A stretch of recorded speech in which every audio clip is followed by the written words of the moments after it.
Eto mga karibyo natin, Kongreso kumanta. Nako, Palasyo at Comelec nataranta na. Yan mga kababayan, patungkol po riyan ang ating alamin at bibigyan ng komento ngayong araw na ito. Pero bago pong lahat, kung bago ka pa lang at di pa po nakapag-subscribe sa ating munting channel, please don't forget to subscribe at palike na rin po ng video ito. Maraming salamat po at eto na nga, simulan na po natin to. Sawa ang bayan ko sa magnanakaw na tao.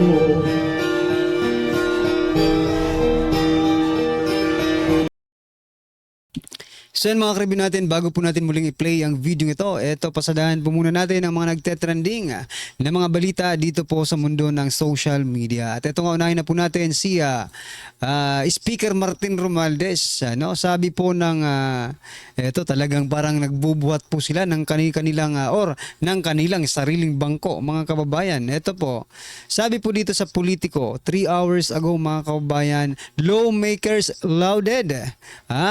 Speaker Ferdinand Martin Romualdez for transforming the House of Representatives into an engine reforms and responsive governance. Nako talaga mga karibin natin. Nagbubuhat ng sarili lang bangko ang Kongreso. Sabi po dito, putting people first. Siyempre dahil po sa ayuda, para ang lumalabas talagang you first serve the people, di ba? Romualdez praise as House become engine of real reforms mga kababayan, no? Pero teka lang. Talagang ni-reform ninyo ang ang House of Representatives. Bakit? No. Noong mga panahon, mga karibin natin, hindi naman uso ang Quadcom, hindi naman po uso ang Tricom, no? Hindi naman po uso 'yan, no? At hindi rin po uso, no, sa panahon po ng talagang nireforma po nila ang Kongreso. Kasi nung panahon ni former President Duterte, it is really serving, no, the Filipino people. Pero ngayon po mga kababayan, no, parang they are just serving, no, someone else, no, mga kababayan, sapagkat ano bang nangyayari sa Kongreso ngayon? Ever since nag-start po ang administrasyong ito, ano po ang nangyari sa Kongreso? Di ba? Isa lang po, no? To pin down Duterte. Siraan ang mga Duterte. Gawan ng black propaganda ang Duterte. Mga karibyo natin. Not only the Dutertes but also the allies of Duterte. Even the vloggers who support Duterte, mga kababayan. Yun po ang totoo, yun ang tinira nila. Di ba? Hanggang ngayon, yun pa rin mga karibyo natin. Gumawa ba sila ng mga batas na makakatulong sa ordinaryong Pilipino? Na hindi connected yung Duterte? Hindi. Gumagawa sila ng batas, pero, dawit palagi ang Duterte na pangalan, mga kababayan. How can you say na sila po ay nagsiserve, that they are good governance, yung sabi dito, no? Teka lang. Ito, responsive governance. Paano nyo nasabi yan, no? Sa bagay, you have to praise Speaker Martin Romualdez. Kayong mga kongresista, no? Kayong mga lawmakers, you really have to praise Speaker Martin Romualdez sapagkat lahat naman po ng, whether we like it or not, no, sabi nga ni Atty. Harry Roque, lahat po ng nangyayari dyan sa Kamara, may basbas po yan ng Speaker of the House, mga kaubayan. So that's why, at sabi nga po ni Stella Kimbo, no, parang tatay na daw nila itong si Speaker Martin Romualdez, di ba?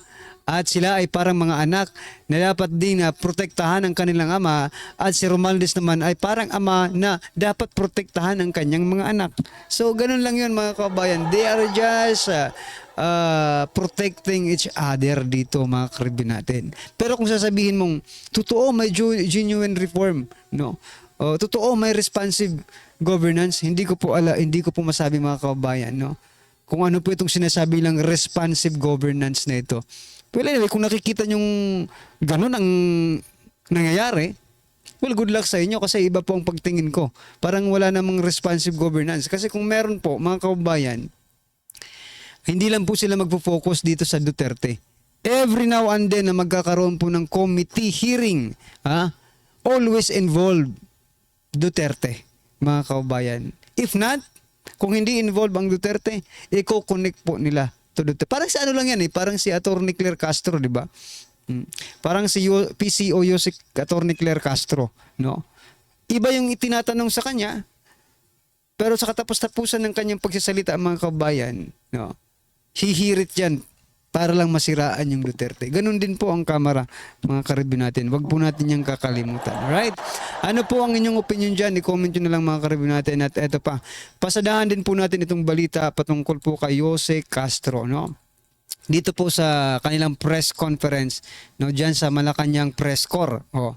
Nagtanong po si Ivan Mirina, na reporter po ng JME News. Sabi niya po, about po ito sa Labor Day, May 1. Bukas po yan. Dati po tuwing Labor Day, senior citizens at my birthdays lang po ang libre sa MRT at LRT. Bakit po kaya ngayon nilahat na tapos imbis na isa, 4 na araw na? Aba. Galante ang ating gobyerno, mga kababayan, no? Napakarami naman nating resources, no? Teka lang Grabe, napakagalante po ng gobyerno ngayon. Ano pong sagot ni Atty. Claire Castro, PCO Claire Castro? Sabi niya po, mga kababayan, hindi naman po pwedeng ibigay itong libreng sakay sa December dahil May 1 ang labor. Kita mo na yan. Piluso po no? Piluso pong sumagot itong si Castro. Hindi naman po pwedeng ibigay itong libreng sakay sa December dahil May 1 ang Labor Day. Hindi dahil sa eleksyon. Ayan, no? May pumitik mga kababayan, no? Hindi dahil sa eleksyon, pagbibigay-pugay ito sa ating mga manggagawa, kaya po ginawang 4 na araw. Ito ang tanong ko sa iyo. Sabi mo kanina, hindi po December ang Labor Day, di ba? Pero ang Labor Day po ay May 1 lang. Bakit gagawin yung 4 na araw? Ibig sabihin, di ba, extended, mga kababayan. Pero sabi niya kanina, ang gusto niya ipalabas kanina, hindi naman pwedeng sa ibang araw mo ito gawin. Dahil ang Labor Day ay May 1. Pero bakit 4 na araw ang tanong? Ang sagot niya, mga kababayan, para daw sa pagpupugay, pagbibigay-pugay sa ating mga manggagawa. Ako, I'm not against dito kasi mga kababayan po natin ang mag-gain dito, no, mag-benefits, no, mga karibin natin. Pero etong may pumitik, hindi dahil sa eleksyon, sabi niya. So meaning, mga karibin natin, she is giving us hint, no? Binibigyan na tayo ng hint na parang teka lang, eleksyon ngayon, kaya gawin natin itong ganito para naman na matandaan tayo ng mga manggagawa, no? Kaya tayong mga manggagawa ng Pilipinas, mga kababayan, please, wag po tayong magpabudol sa mga ganitong estilo, no? Isa rin po itong form of pambubudol, mga karibin natin, to make sure, no, na hindi natin sila makalimutan at para magkaroon tayo ng utang na loob na 4 na araw na pagsakay dyan, mga kababayan, ng libre. Pero that is not the reason for us, no, to vote for them, mga karibin natin, sapagkat 4 na araw lang yan. Ilang sila manunungkulan, ilang taon silang manunungkulan at ilang taon nilang kukurapin, ilang taon nilang pahihirapan ang taong bayan. Yan, mga kababayan, 4 na araw lang po yan, no? Kaya sumakay kayo, di ba? Sumakay po kayo dahil programa naman po yan ng gobyerno. But what I'm trying to point out, if kung ito ang magiging rason para iboto nyo sila, abay, bahala kayo, hindi natin mapipigilan yan. Pero ang masasabi ko lang, baka mabudol lang kayo, Ingat-ingat po. Yan, mga kababayan, ano po kanyang opinion dyan? I-comment nyo na lang. At eto pa, pasadahan din po natin itong, di ba nung nakaraang araw, mga kababayan, shinare po natin yung about po sa proposal ng Department of Finance dito po sa capital gains tax na 10% sana. Gagawin nilang 10%. Pero yung 6 to 7% gagawin po nilang 10%. So ito mga karibin natin, dahil nga po, ito naisip ko rin dahil siguro mag-i-eleksyon, Department of Finance withdraws proposal to hike capital gains tax mga kababayan. Stop muna. Sabi po ni Recto, hindi naman kailangan ngayon agad-agad, di ba? Ano gusto mo? Gusto mong tangahin na naman ng taong bayan. Hindi mo nga gagawin ngayon, pero pag natapos ang eleksyon, gagawin mo na naman. Ipapatupad nyo. Kaya mga kababayan, wag po kayong magpabudol. Nako po. Ito po ay maybe isang pampalubag loob na gusto nila. Gaya ng bigas, di ba? Ginawa na nilang 20 pesos kasi mag-i-eleksyon. Ito ay isa rin pambubudol mga kababayan, no? Kaya wag po tayong maniniwala sa mga ganito. Well, anyway, kung gusto mong maniwala, wala rin naman na kaming magagawa. Pero ang gusto ko lang iparating sa inyo, mga karibin natin, na baka magsisi na naman tayo sa huli, di ba? Tama na po. Tama na yung mga ganitong na-experience natin. Baka lumala pag sila pang nanalo. Baka lumala ang pagkakautang ng Pilipinas. No? Yan, mga karibin natin. Ano po ang inyong opinion dyan? I-comment nyo na lang. At ito. Usapang pera pa rin mga kababayan. Utang na naman. Philippines eyes fresh global borrowing with 5.4 billion debt shelf mga kababayan. Naku po. Usaping pangungutang na naman po mga kababayan at ito ay dollar 5.4 billion dolyar po ito mga karibin natin. Kaya ay nako. Hindi pa man natatapos ang taon, no? Parang ubos na yata ang 2025 national budget kasi ngayon pa nga lang mga karibin natin, handang-handa na ang ating gobyerno sa pangungutang na naman. Meron po tayong isinare po dito na balita na ang gobyerno po hindi na po nakapagbayad ng sakto sa kanyang mga utang, no? Kasi mas malaki pa ang utang natin kaysa po sa kinikita. Paano ka makakapagbayad, di ba? Kung ang utang mo ay mas malaki pa sa yung kinikita, ibig sabihin, uutang ka na naman para makabayad sa iyong kinikita. Di pag sa sunod na bayaran, mas malala ang mangyayari. Kasi parami ang inuutang mo, ganun pa rin ang kinikita mo. Nako po. Sino bang economic advisor ni PBBM, no? Sana, naiisip naman siguro nila yan. Di ba? Kasi tayo ng ordinaryong Pilipino, wala tayong pinag-aralan about economics na iisip natin na kapag marami ka ng utang at konti lang kinikita mo, hindi ka talaga makakapagbayad ng inutang mo, mga inuutang mo. Lalo na kung may interest mga kababayan. Di ba? Naiisip natin yun. Sila pa kaya ng mga economic mga expert yan Di ba? So good luck Pilipinas. Good luck Pilipinas. Good luck. Alright. Ano po ang inyong opinion dyan? I-comment nyo na lang. At eto pa. Patungkol naman po ito doon sa Chinese na nahuli, no? Na maraming equipment di umano ng pang-i-spy, no? Chinese with spying device nab near Comelec. Sa Comelec mga karibin natin, no? Kayo, ito nga ang tanong ko hindi ako IT expert mga kababayan. Madaldal lang talaga ako. No, eto, ang tanong ko po dito sa mga IT expert natin, sa mga hacker, kung sino man ang mga concerned na citizen, no? Kung kayo ba mag-i-spy, kailangan yung magdala ng bulto-bultong mga gamit, no? Ganito. Alam naman po natin, China is very high-tech country, no? Eto, nagdududa po ako dito. Eto, duda ko lang naman. I don't have any proof, no? Opinion lang, baka sakaling paras tayo ng pagdududa. Kasi nung unang araw, mga kababayan, naglabas po sila ng balita that China is interfering the 2025 midterm election. No, ngayon naman, agad-agad, meron po silang nahuli na Chinese with spying devices. Diba? Ang bilis. Ang bilis naman palang mahuli. Makahuli ng ganyan. No? Eto napaisip ako bakit kaya ang bilis nilang makahuli ng Chinese spy daw, di umano, with something device, no? Pero ang hirap po nilang makahuli no? Na mga teroristang NPA. Diba? Oh. Nagigits nyo yung sa ibig mong sabihin, mga karibin natin. Ang bilis nila eh. Oo. Pero pagdating po sa mga local, natin, mga they are considered terrorists, no? Itong mga NPA, di ba? Mga kababayan, wala man tayong nababalitaan na nahuli, something like that, di ba?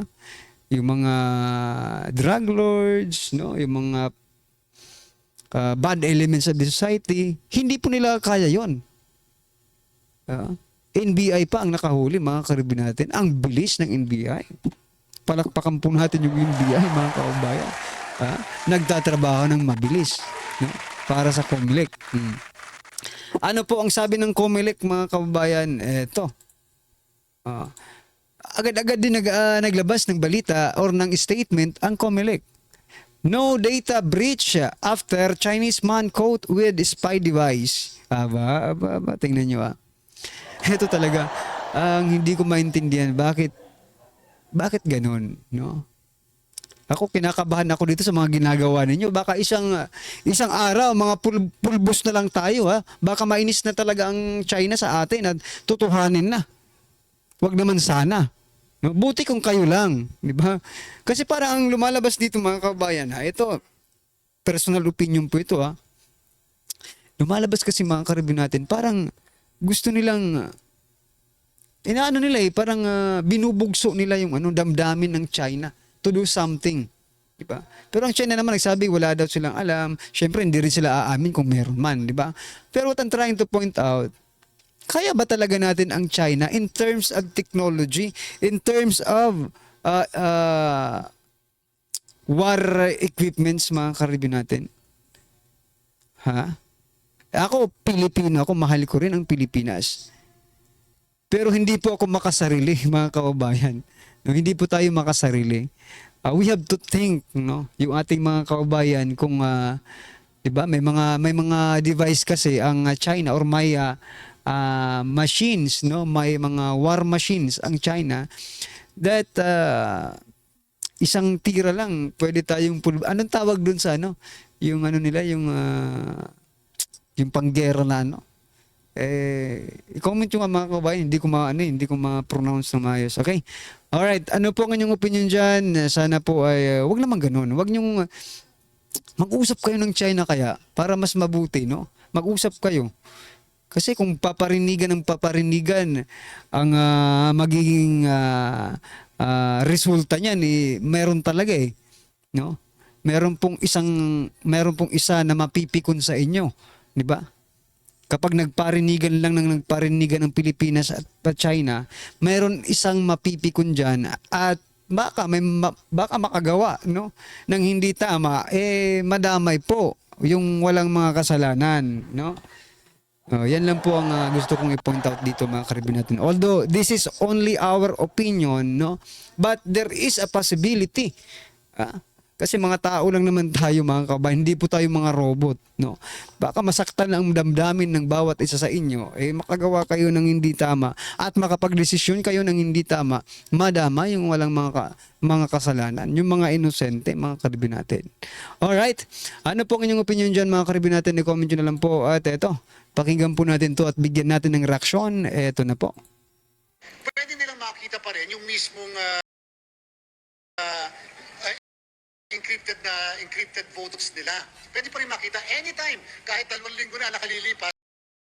Pwede pa rin nilang makita, pero hindi po nila makikita yung mismong pangalan ng mga binoto nila kasi nga po na-encrypt na. So isa pa po ito, mga kabayan, na encryption ng COMELEC, no? Hanggang ngayon may nakikita pa rin po kung nagpo-post about the result, no? And they are very very concerned about it, mga karibin natin, no, na mayroon pong mga lumalabas na pangalan na hindi naman po nila binoto at sinasabi encrypted daw, yun po talaga ang resulta, no? Pero yung iba hindi kasi naniniwala at talaga pati ako nga mga kababayan, syempre iba yung pinindot mo or iba yung binoto mo, di ba? Tapos ito yung pangalan na lalabas, syempre magdududa ka rin, di ba? Pero nag-explain na po sila. But the question and the problem is, hindi po naniniwala ang ating mga kababayan doon sa kanilang explanation at sinasabi palusot pa more. Nako po. Yan mga kababayan, ano po ang inyong opinion, reaction patungkol po sa video ito, i-comment lang po sa baba para at least alam po ng ating mga kababayan ang inyong opinion. Maraming salamat po. Please don't forget to like the video. Maraming salamat po. Sa walaan